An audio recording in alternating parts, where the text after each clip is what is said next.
জীবনে first time আমি mother's day card পেলাম বিলের কাছ থেকে। বিলে প্রথমবার নিজে ছোটো ছোটো হাতে আমার জন্য একটা মাদার্স ডে কার্ড বানিয়েছে। দেখুন আমি অবাক, সত্যি এরকমই হয় মানে প্রত্যেকটা মায়ের কাছে প্রথমবার তার ছানা কিছু বানিয়ে দিলে তার ছেলে বা মেয়ে যেই কিছু বানিয়ে যাচ্ছিল তার কাছে অনেক বড় মূল্য হয়।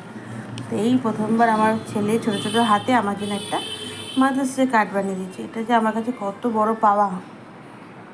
তো সব মাদেরকে বলছে হ্যাপি মাদার্স ডে। আর আমার ছানা যেরকম আমাকে সবাইকে এরকম একটা সুন্দর কার্ড বানিয়ে দিয়েছে, তো সব ছানাদেরকে বলছি তাদের মাদেরকে একটা করে এরকম করে কার্ড বানিয়ে দাও। মারা তো অন্য কিছু চায় না, তো মাদের ডিমান্ড খুব কম, তারা যতটুকু পায় ততটুকুই তারা খুব খুশি। তো তাদের প্রত্যেকটা মায়ের জন্য হ্যাপি মাদার্স ডে। সব মাদেরকে বলছি হ্যাপি মাদার্স ডে। আর এরকম একটা ছোট্ট কার্ড আমার ছেলে